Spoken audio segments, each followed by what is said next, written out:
Bismillahirrahmanirrahim. Dear viewers, from today I begin this lecture series on the collection and transmission history of the Quran. It is primarily based on a 15-year-long research, part of which also formed my doctoral thesis.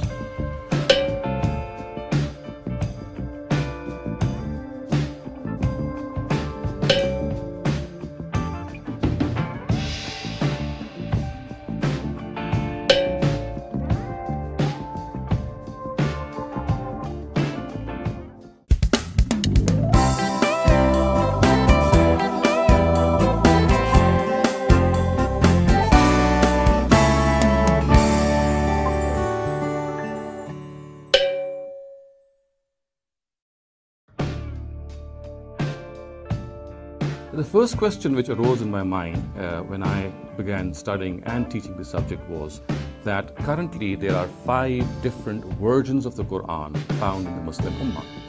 Now this might be a startling revelation for most of you, but then for academic circles this is nothing new. So we have 5 different versions of the Quran circulating in the Muslim Ummah. We have this famous version, or I would say the Riwayah of Hafs from Asim, which is the Quran, which is taught in most parts of the Muslim Ummah and which is known to most of us. And these Qurans, as I would point out, are actually named after a famous reciter who used to recite the Quran in a particular way. And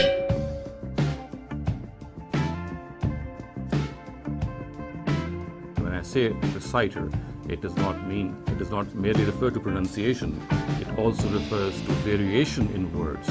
So when I say there are 5 versions, it means that they have 5 different versions which have different words at times.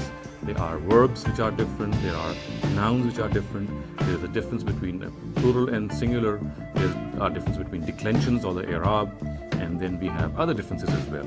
So the first of these Qurans, as I said, which circulates in most of the Muslim Ummah, is called the Riwayah of Hafs from Asim. And the second of these versions is called the Riwayah of Warsh and Nafi. And this is also, this Quran circulates in most parts of Morocco and Algeria, and almost all of, in fact, Morocco and Algeria read the Quran on the Riwayah of Warsh from Nafi. Warsh and Nafi, and as I previously said, Hafs and Asim, all these are reciters.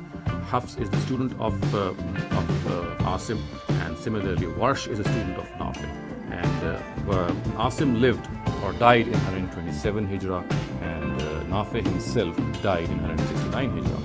The third version of the Quran, which is prevalent in most parts of Libya and Tunisia, is called the Riwayah of Qalun from Nafi.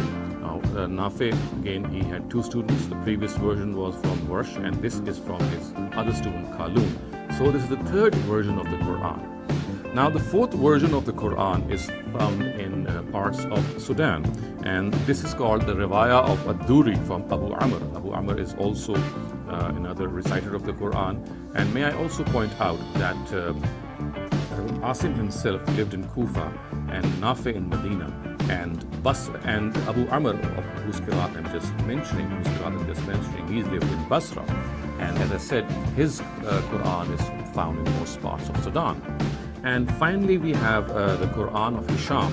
The Riwayah of Hisham from the Qiraat of Abdullah ibn Amir. Abdullah ibn Amir was a reciter of Damascus, and he died in 118 Hijrah. So these are 5 different versions of the Quran circulating in the Muslim Ummah currently. And as I said, there are differences in these versions is not just in matters of pronunciation or dialect or accent, but it also relates to differences in word patterns, differences in nouns, different in a singular or plural noun, and similarly in declensions of Arab. And then there are differences in particles also. For example, at places we'll have waw or a fa in a difference of opinion. And just to give you an example, that differences which are found in these various versions. So, for example, if I categorize these differences, although these categories which I have made are not exhaustive, but some of the categories which can give you some idea of these differences is that in one version we find the words, as you can see being displayed on your screen, فَإِنَّ اللَّهَ هُوَ الْغَنِيُّ الْحَمِيدُ, and in the the other version we'll find فَإِنَّ اللَّهَ الْغَنِيُّ الْحَمِيدُ. So we find the word huwa is missing in all of them. Similarly, there is this difference in singular and plural nouns. So first of these verses which I cited was Surah Hadid's 24th verse, and now I will cite Surah Tahrim's 12th verse.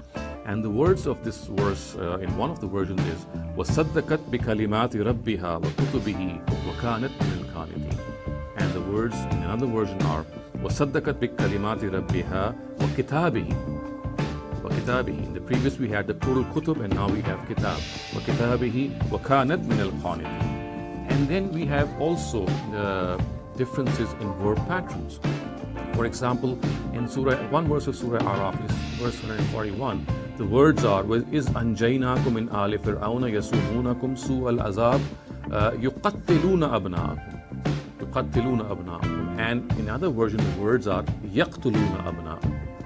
And then again we have a difference in declensions or the Arab. And in Surah Lahab, the 4th verse reads in most versions as حَمَّالَةَ الْحَطَبِ فِي جِيدِهَا حَبْلٌ مِّن مَّسَدٍ. Why some versions say حَمَّالَةُ الْحَطَبِ. So it is declined in the nominative, while the first one is declined in the accusative. So all in all, we can see that there is a difference in these areas. And if you ask me that does this difference change the meaning of the Quran as well, I would say yes. In many cases, it does change the meaning.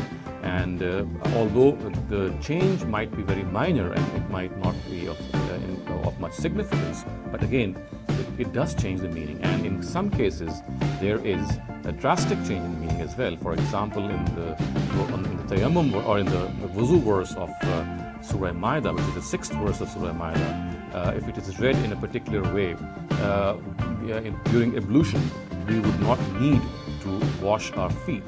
To wipe them would be sufficient. To do masa on them would be sufficient. So if we read the verse as Arjulakum ilal Ka'bayn, the way it is found in some of the versions, then we'll have to wash our feet.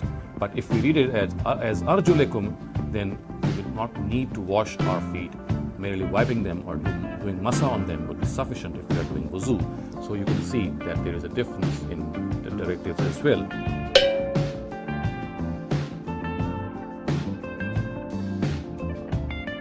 Now the question which now arises is that if there are 5 versions of the Quran circulating in this Muslim Ummah, then which one is the correct one?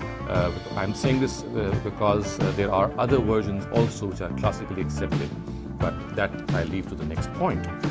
So there are variant multiple readings of the Quran. The Quran can be read in various ways, in multiple ways.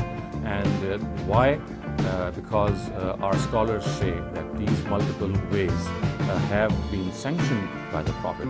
But when they say this, they do not cite any criteria from the Prophet. But what they do is they cite their own criteria in this regard, and they say that if any reading of the Quran, any recital of the Quran is sanctioned by 3 criteria, then it can be accepted as a verse of the Quran. That particular recital will be a verse of the Quran.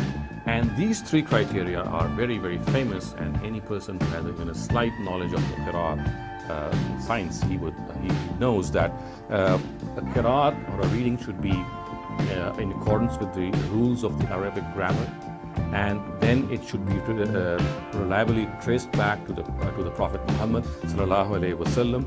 And the 3rd criteria is that it should be in accordance with any of the Usmanic copies. So any reading, any recital which is in consonance with these 3 criteria is regarded as acceptable. And may I show you, viewers, that if I show you this Quran before me and I open up any page of the Quran, you will find on its sides other variant readings of a particular verse which is mentioned in the main text are mentioned in the margins, and you can see that there's hardly a page in this whole corpus of the Quran which is devoid of any variation in this reading. And this variation in reading, again, as I said, is basically acceptable to all our scholars if these readings conform to these standards which I have just narrated before you. And And viewers, also interesting is the fact that these readings, as I said, at times they do not have a very significant change in the meaning, but at many a time we have significant changes in the meaning as well. Because when words change, when we find that there is a difference in declensions, in verb patterns, in nouns, the meaning obviously changes. And just to quote a very glaring example, in again the same verse, Surah Al-Ma'idah 6th verse, we find that in the case of dry ablution or tayammum, now one verse has the words أَوْ لَامَسْتُمُ النِّسَاءَ, or I would say most versions, which means that if men have had intercourse with their wives and they do not find water for ablution, then they can do tayammum. However, in one of the other versions, which is one of the other recitals, which is attributed to Hamza, a famous reciter of Kufa, the words are lamastumun nisa, which means that this is only allowed if a husband has kissed or touched his wife, and then he finds no water, and then he can do dry ablution. So in lamastumun nisa, the version which says lamastumun nisa, it would mean that dry ablution is allowed in the case of sexual intercourse between a husband and wife. But in the case, if the verse is read as lamastumun nisa, that is without an alif, it would mean that it is only allowed if they have kissed or touched each other. So you can see that merely this variation produces a difference in the directives as well.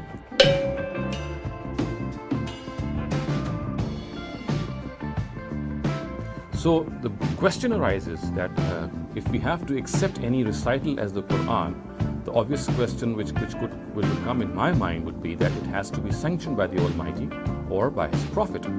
Now, lo and behold, here we find neither the Almighty nor the Prophet sanctioning these recitals or not giving any criteria of accepting these recitals. These criteria have been formed by our scholars of the Ummah. When I say these three criteria, it means that these three criteria have not been given to us by the Almighty, not been given to us by the Prophet Muhammad ﷺ himself. It is the scholars of the Ummah who say that any recital, any reading of the Quran, any Qiraat of the Quran, if it conforms to these three standards, then it shall be held acceptable. So as I said, the question which arose in my mind is, why?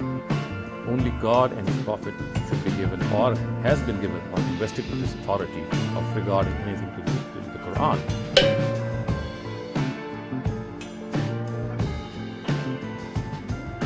So how can we regard something which a scholar of the Quran, who is perhaps 100 or 200 years, who lives 100 or 200 years after the revelation of the Quran, who has given him the authority to decide what the Quran is and what it is not?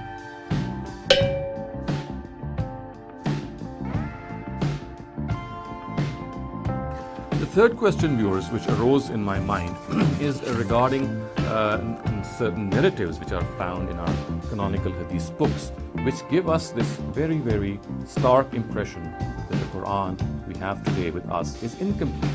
The Quran we have today with us is not complete, it is imperfect. It has something which has been left out, and I can quote many examples, but for the lack of time, I would content myself in citing two very common examples which are perhaps known to any student of the Quran who has studied the history of the Quran. So the third question, as I said, which struck my mind and which caused a lot of doubt in my mind was that we have this impression that the Quran we have today is not complete. Now, the first of these verses is the stoning verse, which is found in Bukhari. It's also found in the Muwatta of Imam Malik, but the version that I am now presenting before you is a hadith which is from Sunan of Ibn Majah. And you can see that the words are very startling and which tell us that a particular verse of the Quran had been left out from the Quran, and it still exists in certain ahadith, and it was part of the Quran, but it no longer is part of the Quran. And let me also point out the fact that no other person than Umar ibn Khattab anhu himself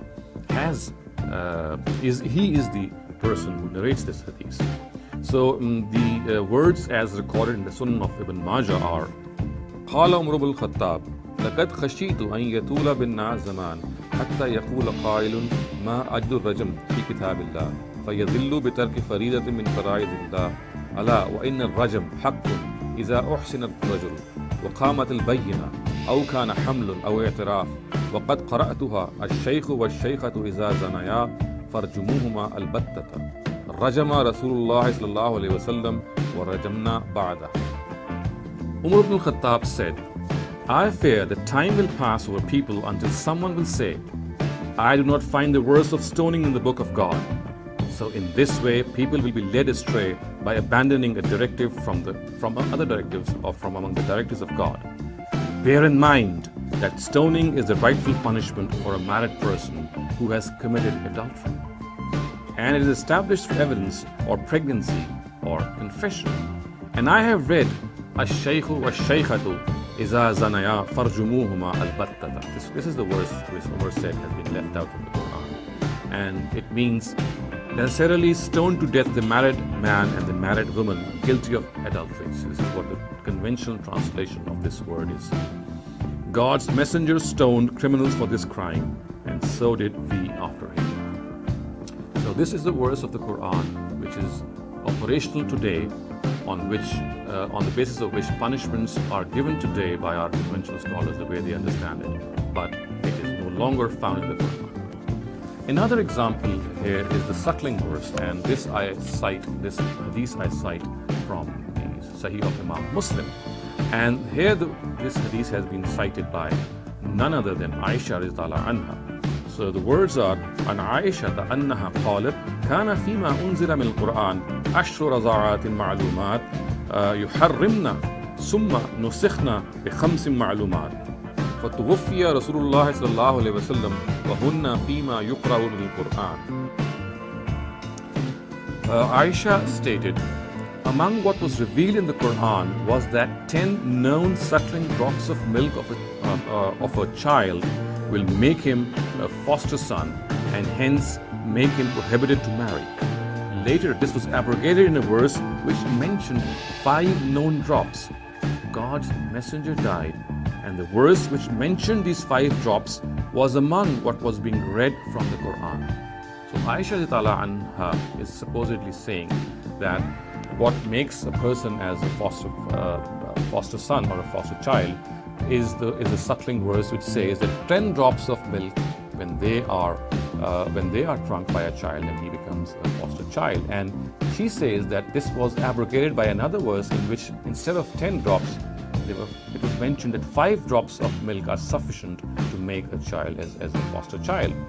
And what she says, which is something which is very eye-catching, is فَتُوفِّيَ رَسُولُ اللَّهِ صَلَّى اللَّهُ عَلَيْهِ وَسَلَّمَ وَهُنَّ فِيمَا يَقْرَأُ مِنَ الْقُرْآنِ, that فِيمَا يُقْرَأُ مِنَ الْقُرْآنِ.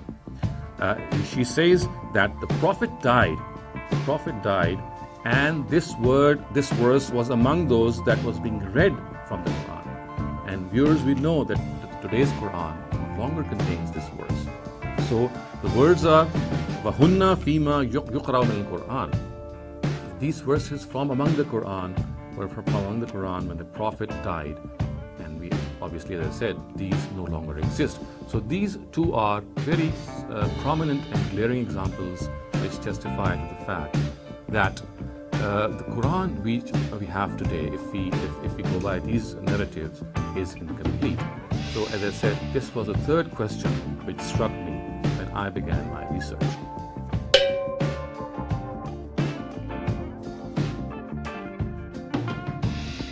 The fourth question which confronted me in this regard was that as I read through various research manuals and histories of the Quran, I found, and obviously this is something which is of established nature, that the Quran we have today has scribal errors, scriptural errors in the script, and we find that these are numerous.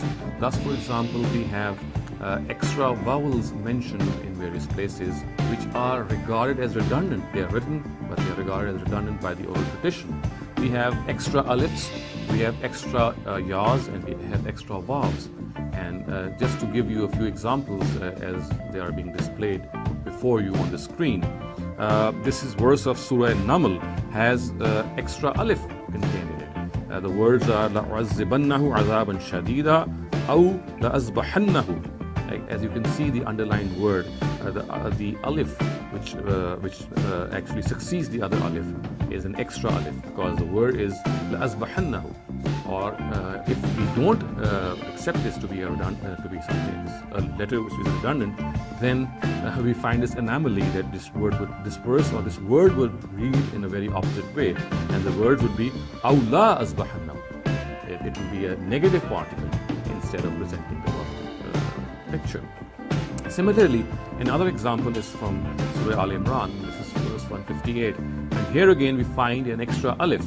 The words are وَلَئِن مُتُّمْ أَوْ قُتِلْتُمْ لَإِلَى اللَّهِ تُحْشَرُونَ. The first of these alif or the second of these alif is redundant, and it has to be subtracted from reading or deleted from reading, otherwise we'll have an opposite meaning.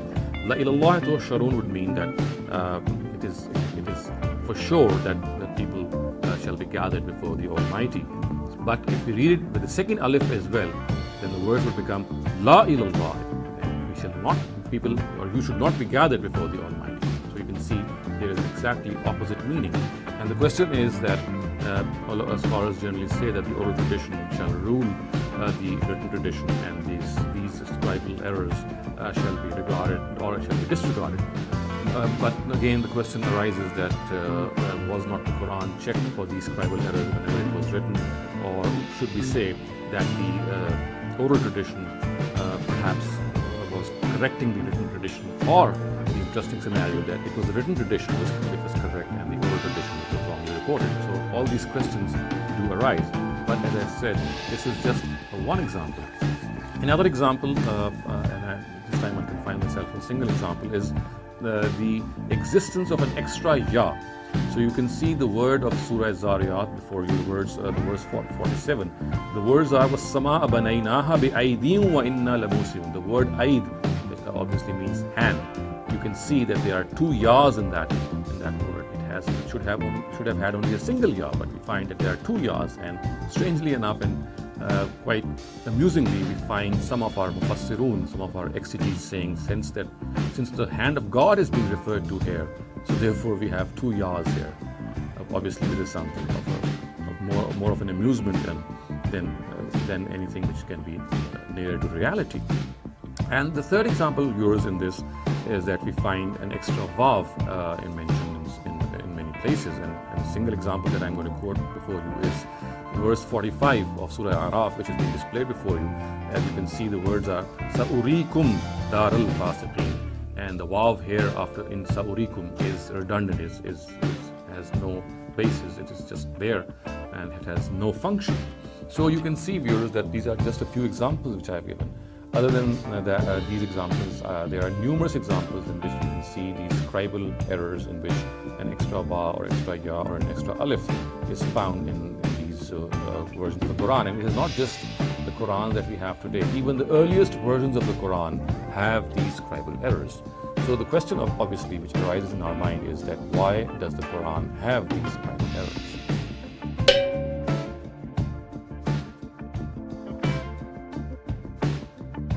Now, the fifth question which arose in my mind at that time when I conducted my study and studied more deeply this subject, was that we know that in the times of the Caliph Usman, radiyallahu anhu, he had made copies of the Quran and he had sent them to various parts of his empire, so that his duty as a disseminator of the Quran, he can fulfill that duty.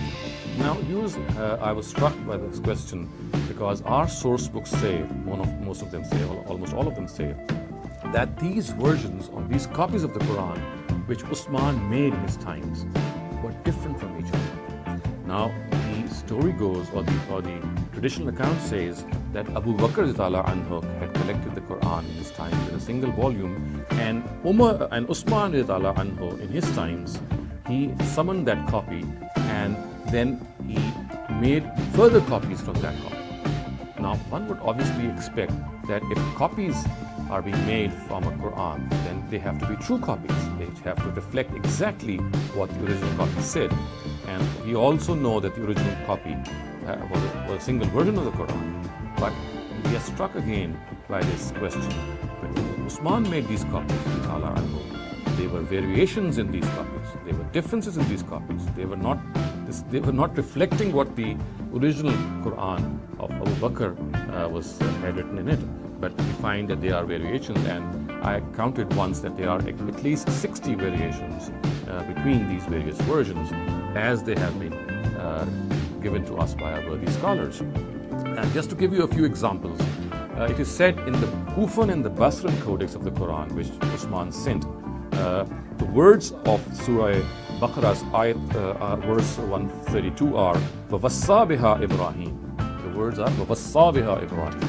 However, in the Medinan codex, the words are وَأَوْصَى بِهَا إِبْرَاهِيم. Again, you find this difference, this variation. So the question is, what exactly was written in Abu Bakr's version? Was it Wassa or was it Awsa? If it is Wassa, why was another copy made with Awsa? And if it was Awsa, then why was a copy made with Wassa? And obviously, viewers, we could not have seen both these words written on that Quran, because we find that Abu Bakr's version was of basically a single Quran, or a single version of the Quran. Similarly, viewers, in the Medinan and the Basran codex, the words were وَوَصَّيْنَا الْإِنسَانَ بِوَالِدَيْهِ حُسْنًا. However, in the Kufan codex, which Usman sent to Kufa, the words were وَوَصَّيْنَا الْإِنسَانَ بِوَالِدَيْهِ إِحْسَانًا. So in the Basran and the Medinan codex, the words were Husna. The last word was Husna, and in the Kufan codex, it was Ihsana. And again, another example, in the Iraqi codex, the words were هُوَ الَّذِي يُسَيِّرُكُمْ فِي الْبَرِّ وَالْبَحْرِ. But in the Syrian codex, the words are هُوَ الَّذِي يُنْشِرُكُمْ فِي الْبَرِّ وَالْبَحْرِ. So we have a difference of words. In the Iraqi codex, the words were يُسَيِّرُكُمْ, and in the Syrian codex, the words are يُنْشِرُكُمْ. So this was the fifth question which confounded me, that why were copies of the Quran in the times of Usman different from one another, and he even sanctioned them.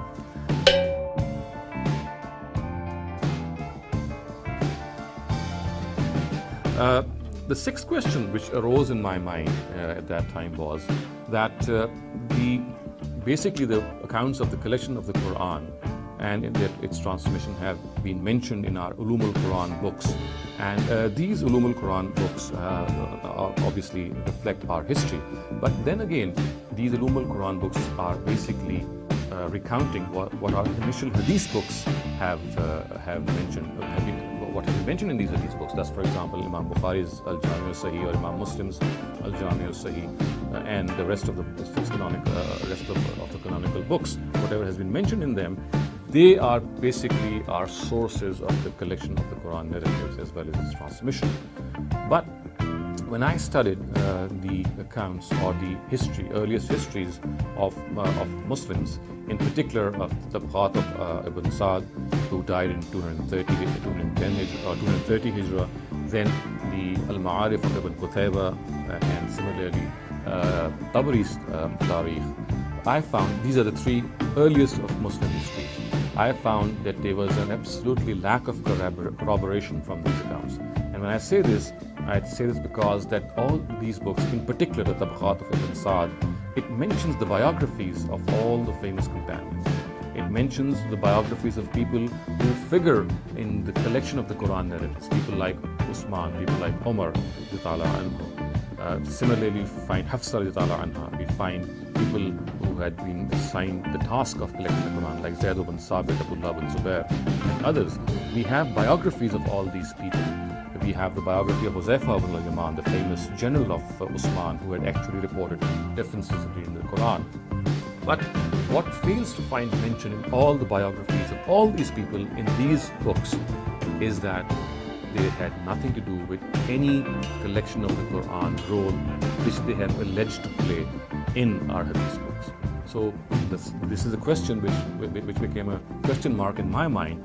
Why is it that Hadith books report a collection and transmission story or history of the Quran, and this collection and transmission history should have found mention in our history books as well, because these history books actually they relate and narrate the biographies of people who were involved in collecting and transmitting the Quran. But when we find these people any mention in our history books. In particular, I'm referring to the collection of the Quran narratives and the people who were involved in this in the times of Abu Bakr anhu and Usman anhu. We do not find that these people had any role which our hadith books have portrayed regarding these people. So this is my sixth question which arose in that time.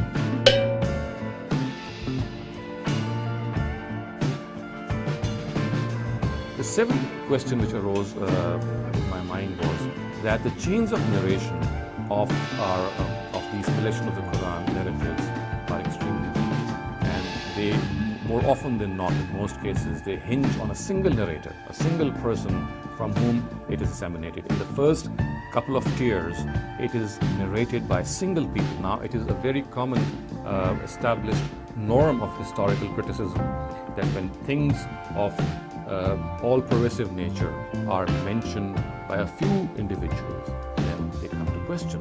When the nature of something is such that it has to be transmitted, or it should have been transmitted by many people, but we find just a single person narrating it, and after him, a single person narrating it as well, then it comes to question, did this event actually take place or not? Because if it had taken place, there would have been multiple people reporting the same version, the same event. Whereas in most cases, as I shall point out in my later lectures and talks, that they all hinge upon people, single people and single strands who report these narratives. So it is this weak nature of this transmission that struck me when I was doing my research.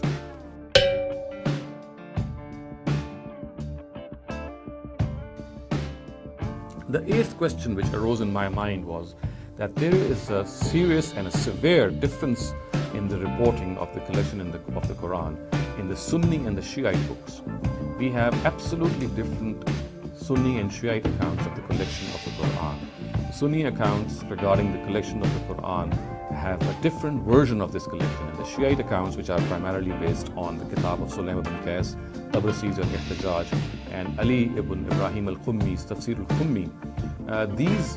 The way these books describe the collection of the Quran, and obviously they point out that it was Ali anhu who was the first person who had collected the Quran, and he brought it over to the Sahaba, the companions who were gathered at the Saqifa of Bani Sa'ida, busy in electing the next caliph or the successor of the Prophet. When he had come over to them and presented the Quran, which was with him, and he had said that it was given to him by the Prophet, and he had collected it, and he has brought this before them. But it was not accepted by the companions, as the Shiite sources say.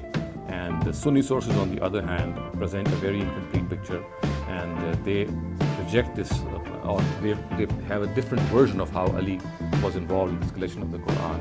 And according to them, it was Abu Bakr anhu who, after the death or demise of the Prophet, when there was a battle of Yamama going on between Musaylama ibn Kazzab, and a number of reciters of the Quran had died, did he embark upon the first collection of the Quran, as he was advised by Umar. So we find two conflicting versions in two of the mainstream sects of Muslims.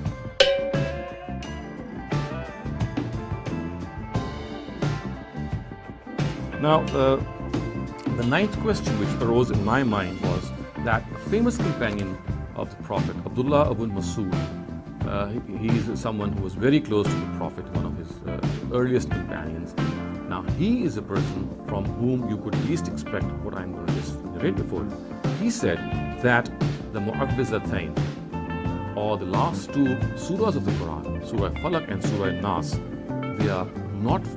they do not belong to the Quran. It was his view that these two surahs were not part of the Quran.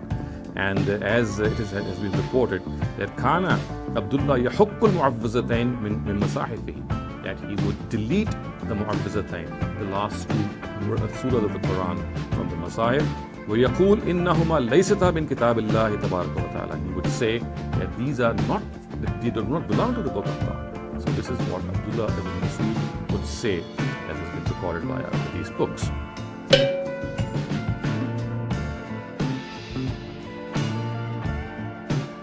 Now, the 10th question which arose in my mind was regarding the arrangement of the surahs in the companion codices. Now, as you can see, the order of the Quranic surahs in Abdullah ibn Mas'ud's codex and of Ubay ibn Ka'b's codex is being displayed before you.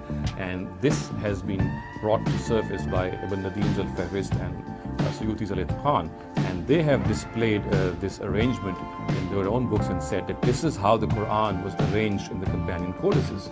Again, this question struck me that if the Quran had a different arrangement and different companions, and the Quran of Usman again had a different arrangement, then which is the correct arrangement?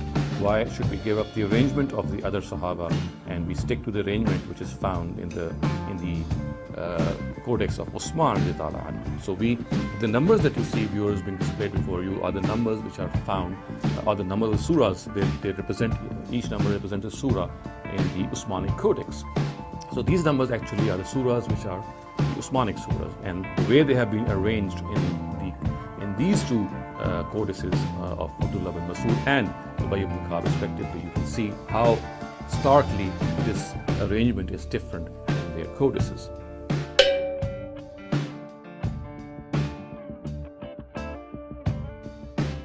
Now, the 11th question which struck my mind is that the orthography of the Quran, or the orthographic history of the Quran, in which vowel sounds and diacritics were inserted and the way it has been mentioned, it actually belies common sense.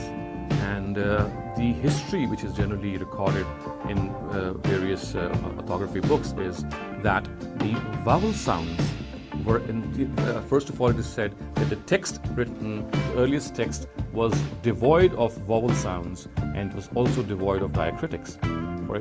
And that would mean that the way a word should be pronounced and the way a word actually is, similar words which differ with each other by virtue of diacritics, this would not be available, would not be apparent in that skeletal text.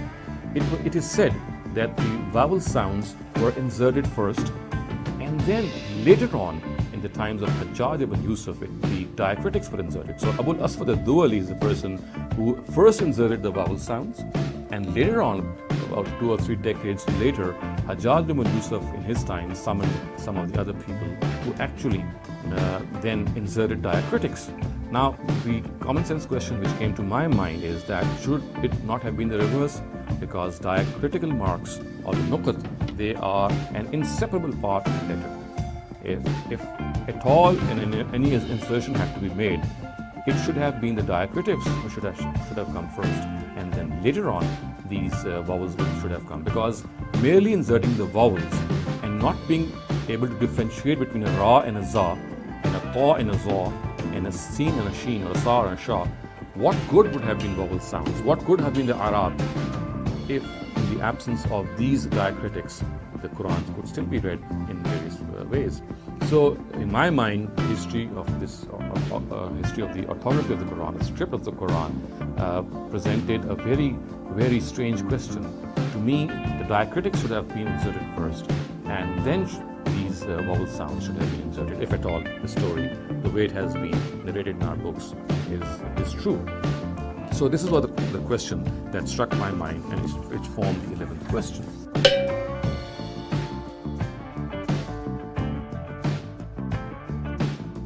Now, the 12th question which struck my mind and which also caused doubt in my mind was that famous narrative which most of you would be knowing, is the revelation of the Quran on 7 Ahruf. It is said that the Quran has been revealed on 7 Ahruf, and this again, this narrative is found in Bukhari, is found in Muwatta, is found in its variations are so many that most of our scholars regard this narrative to be mutawatir. They say that it is a mutawatir hadith. And strangely, not a single person is in a position to decipher what actually is the meaning of this narrative. We find different opinions, a plethora of opinions, people citing over 30 interpretations of this narrative. And a person of the caliber of Imam Suyuti has said that this narrative is among the mutashabihat, or the meaning of which is only known to God.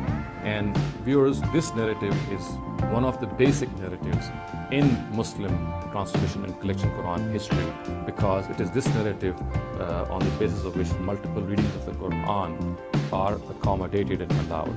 And lo and behold, we find that our Muslim scholars, they are not. They have different opinions regarding this narrative. When it is said that the Quran was revealed on 7 Ahruf, we are not in a position to definitely say what this Ahruf means and what the word or the letter 7 or the number 7 refers to. Thus, for example, some very common interpretation is that some people say that the 7 Ahruf are 7 ways of pronouncing a word. Some say that there are 7 types of Quranic verses. This is what the meaning of 7 Ahruf is. Other people say that 7 denotes 7 dialects of Arabia. Some other people say that 7 denotes 7 different types of Quranic verses, and so on and so forth. And we have even scholars who say that it denotes 7 synonyms of the Quran. So there are so many different versions of interpretation of this narrative, and it is so central to the collection and transmission of history of the Quran. And finding so much diverse opinions and people who have different opinions regarding this narrative and still accepting it to be a central narrative in the collection and transmission of the history of the Quran, in spite of accepting the fact that we are not very sure what it means, is again something which really dumbfounded me.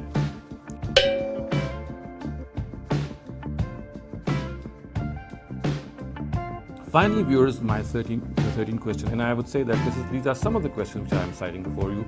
There are several others as well which came to my mind, but these are some of the ones which I would present before you. So the final question which came to my mind was that we are generally introduced and told that the Quran was transmitted in such a manner that there were thousands of memorizers of the Quran. There were heaps, and there were such a large number of people who had memorized the Quran partially and completely, and then these memorizers had transmitted this memorized Quran to the next generation, and so on and so forth. And such was this large number of memorizers of the first generation in the time of the Prophet that any transmission of error was rendered as secure. But on the contrary, we find a Muslim hadith book as highly regarded as Jami' Sahih of Imam Bukhari, presenting 2 narratives which say that actually there were only 4 memorizers of the Quran who had memorized the Quran in the lifetime of the Prophet. And this is obviously in stark contrast with the claim that there were thousands of memorizers. The words of this narrative, as recorded in the Jami' Sahih of Imam Bukhari, are it is reported by Anas ibn Malik. He says, Matan Nabi, walam yajma'il Quran ghayru arba', and then he names those 4 persons: Abu Darda, Muaz ibn Jabal, Zayd ibn Sabit, Abu Zayd. So it says that these are the 4 people. Only the style is very restrictive. It says Lam yajma'il Quran ghayru arba'. Only 4 people had memorized the Quran. I'm saying memorized because most of our scholars interpret this narrative, the word jam'a, to connote memorization.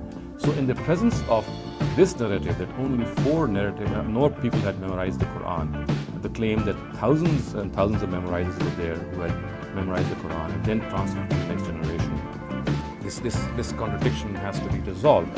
Either the first one is correct or this is correct. So again, this was a question that struck my mind, and it urged me to find what the truth was.